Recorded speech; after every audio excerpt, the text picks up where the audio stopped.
DC Agar here, author of the non-event principle. I'm well along in my project of creating skirting for this mobile home here. Nothing's getting in. Concrete underneath, plastic lattice from Home Depot up top, hardware mesh. Between all of that, nothing's getting through. You know, this mobile home had everything going on underneath. Had cats doing their business under there, creating the basis for a whole ecosystem. Insects going after the cat waste. There were possums crawling under there to die. I found 2 of their skeletons, cleared that out from under there, along with all of the leaves from mahogany trees and gumbo limbo trees. And, you know, the owner of this property could not blow off all the leaves without it getting under the mobile home and just starting that decomposition and all that went along with it. You know, there was scorpions under there. There's still chiggers under there, because until I put the last panel in place, you know, the critters are not going to stop crawling under there. It feels air conditioned, feels great under there. I don't blame them. But the last panel's going in and they are evicted. So now we're going to see how I did it. I got my techniques all down, and let's see how I did it.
I mixed it up to a thinner consistency than this.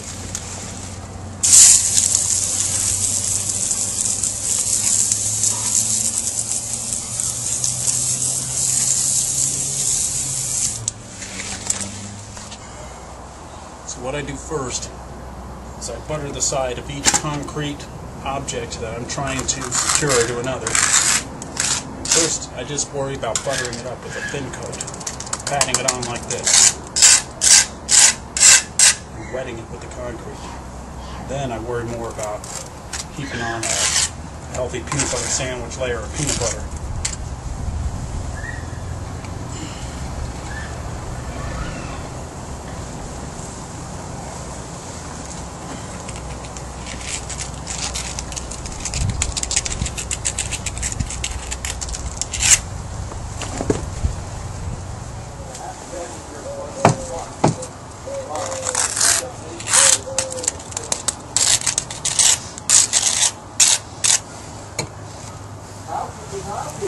Was now is the opportunity to address the situation.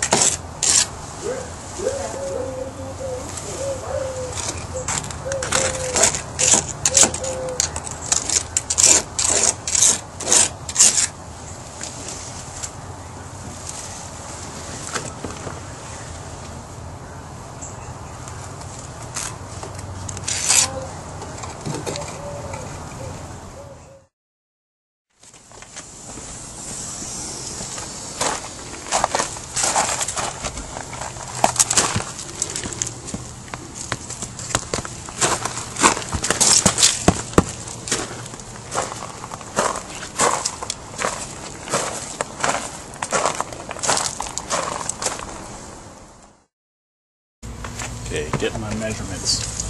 Length, height. Got it all written down actually. These things are irregular shapes because I had to make them fit these pre-existing openings. And these openings were all highly irregular. Okay, once you've taken your measurements and you know exactly how big your finished panel is going to be, you got to cut your lattice. But of course your lattice isn't going to be exactly as big as your finished panel because you've got to allow for the space that these moldings take up. And then this hardware mesh that you got, we're going to combine with these panels. It's going to be wrapped around the edges inside of this molding, and that's going to take up a little space too. So what you got to do is cut the lattice exactly 3/4 of an inch smaller than your opening. If you want to get your measuring tape straight on here, you don't need a T-square or nothing. You just look at these triangles, these openings in the lattice, and when you got your tape lined up, the triangles are all the same, all the way across. So 15 1/2 is where this one's got to be.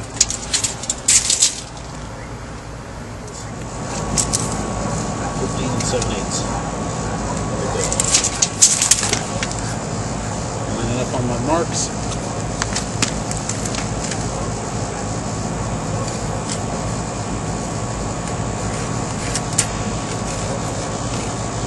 Pencil. That's how you get your marks on this stuff. Pencil seems to work best. You wind up having to erase.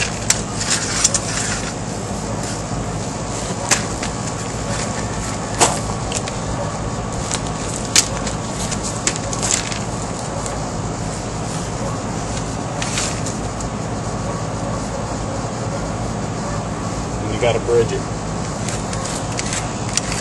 You got to have that mark in the middle and line up the straight edge on both.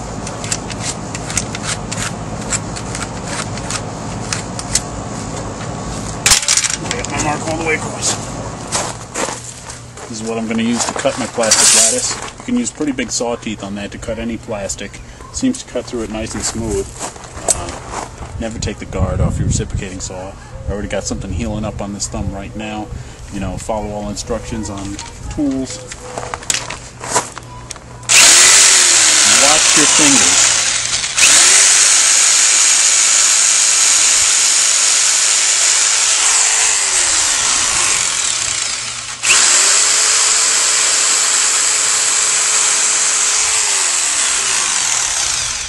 That's how I got my thumb earlier. Be careful. You'll look at this thing. Long. I got my hardware cloth, hardware mesh, all spread out on the ground here. I hope you can see it on the camera. Now, I'm going to slap that over it. I'm going to cut the hardware mesh. And it is going to be, as it is 1/2 inch square hole hardware mesh, it's got to be 1 1/2 holes wider than the panels that are cut.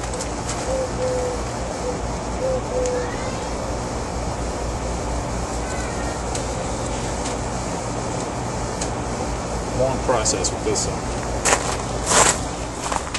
Perfectly lined up. 1 1/2 holes all around the edge.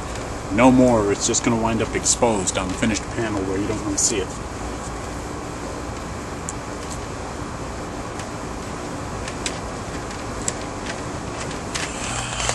Now relocate to a shadier spot. I can cut off the corners here. I'm going to be folding each edge, you know, and the corners aren't going to really let it fold neatly. You got to take out corners that big, at least that big, so you can fold the edges and get them to meet where they should. You think? Oh yeah, these help too. Alright, looking good. Edges all folded.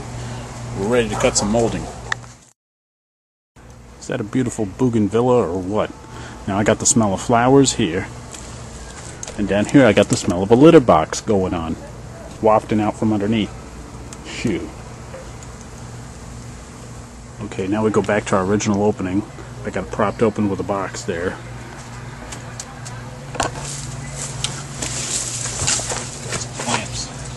Molding. Lining up the molding on the top, clamping it in place. getting the edge of the molding flush to the edge of the opening. Go back over here.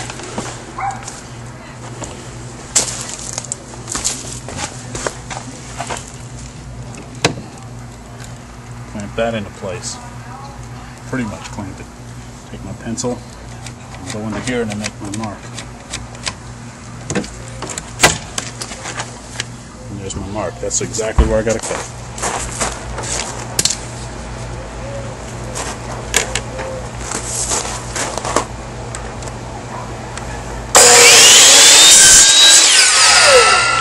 Got my top molding. I always like to put the label to the back.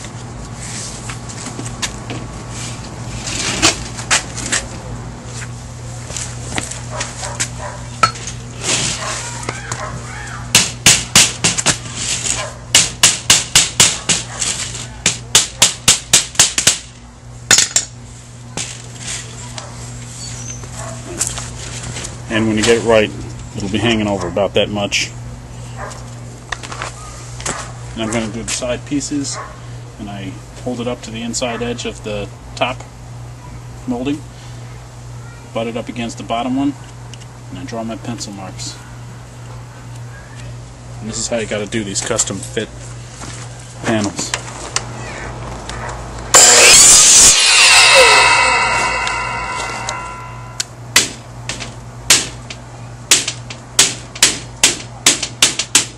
Same thing on the other side.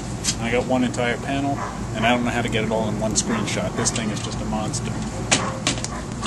A moment of truth.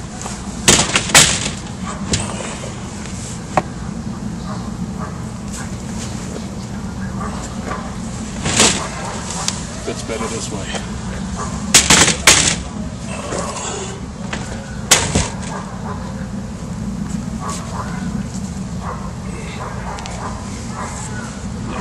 We got it.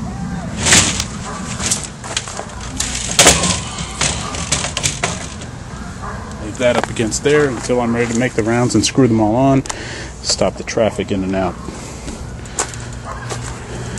Yeehaw. Lot of work. Lot of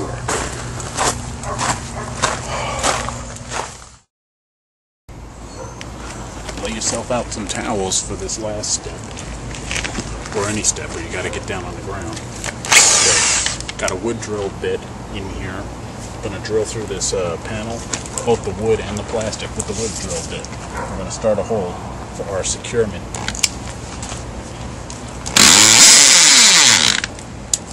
Hammer drill setting not necessary.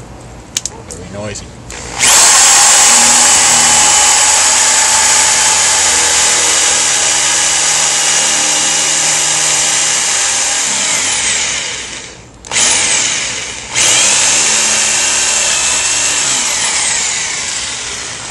Gotta drill it straight.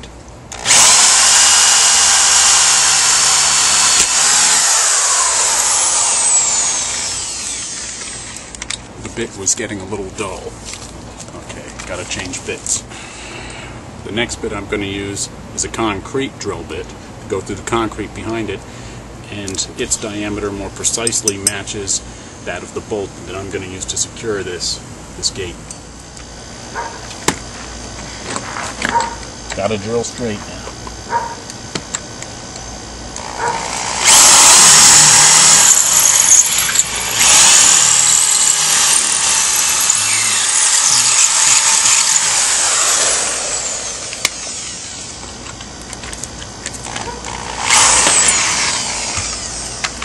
Penetrate it all the way. The purpose of this much larger concrete drill bit is to countersink the hole in the concrete from the other side.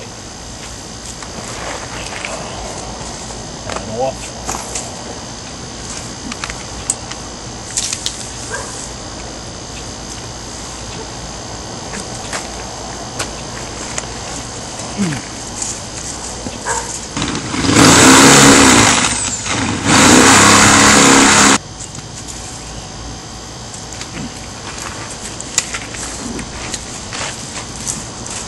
Blow the dust out of the hole.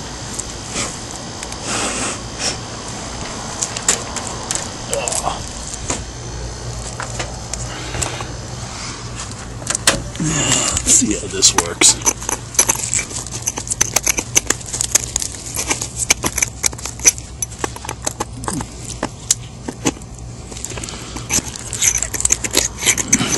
Yeah, finally got it through. See?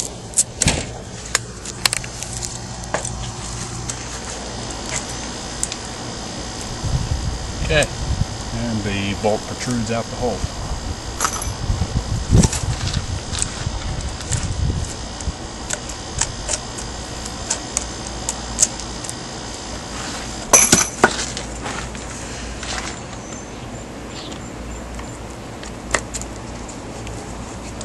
That's how it's going to be secured. However, the bolt's got to be cemented in place. The way to cement it into place is tricky. Okay.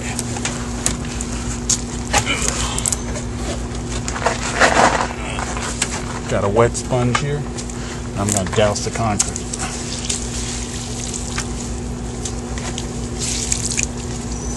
About 3 times in 2 minutes, just like that.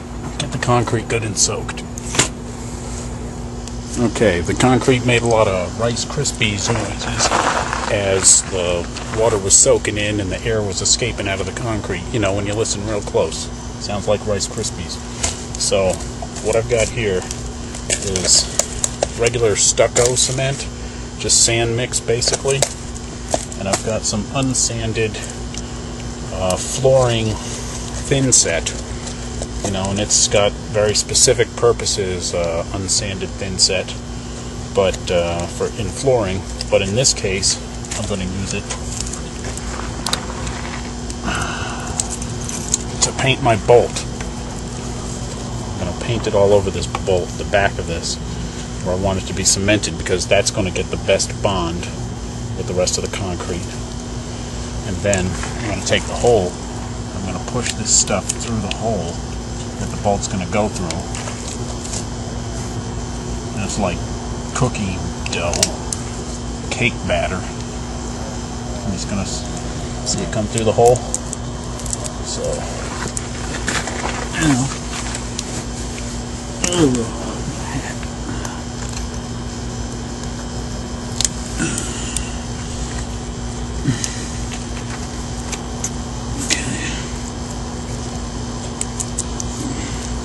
now I've pushed the bolt through the hole and it's well coated. I'm going to take some sand mix. I'm going to push that in behind to fill the voids, because the unsanded can only be painted on in a layer 1/8 inch thick because of its shrinkage factor. You know, the sand mix with the sand in it has got less of a shrinkage factor, and that's why it's perfectly good to fill larger voids. Touch that up. And now my bolt is cemented in there. I've got to handle it very carefully.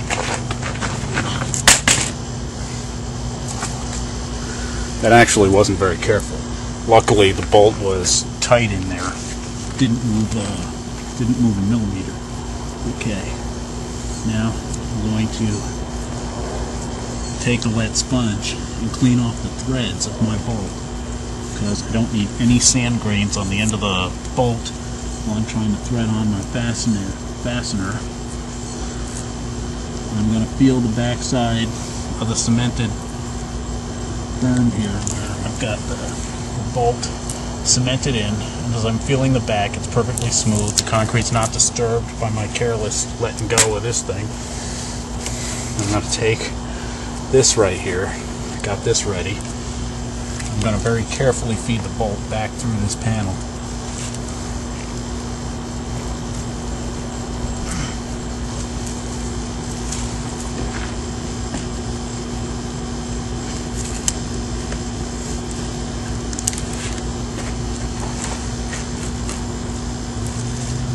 Okay, and I got it protruding again like it needs to be. Once again, I got to clean off the end of the threads because no sand or it's going to catch. I don't need the bolt to spin freely. I just connected it to the concrete. I got to get this started ever so carefully. And now I get it tighter. Usually it'll just crank down, and a little bit of friction that holds the bolt in the hole will keep the bolt from turning on you, spinning freely inside the concrete that you just set it in. Now it cures that way. Tomorrow I'll come by, give it a splash of water, because tomorrow it won't be disturbable by a splash of water. Right now it will be. I mean, you sure can't gush it with the hose. But tomorrow it'll benefit from staying wet, from not baking white in the sun, just baking white in the air. Concrete benefits from staying wet up to 3 days while it is completely curing. When you're all done and you've peeled off your tattered latex gloves and your hands are being tried for all the concrete they're coming in contact with, a splash of vinegar will neutralize that concrete residue.